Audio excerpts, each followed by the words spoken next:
kapatid, nakikipon tayo upang purihin at pangalan si Jesus, ang tinapay ng buhay.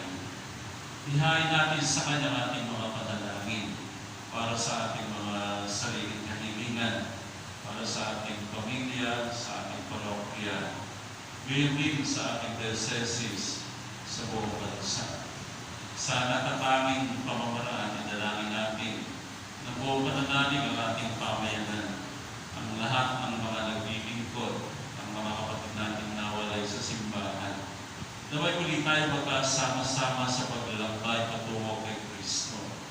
Bigyan kaaliwan nawa ang mga may sakit at ang kanilang mga mahal sa buhay, sa kapayapaan para sa mga nasawi at kaaliwan para sa mga nahulila. Gayon din, kami mga paring lingkod ninyo ay idalangin ninyo rin sa Panginoon. Siya na dakila ko lang hanggang pari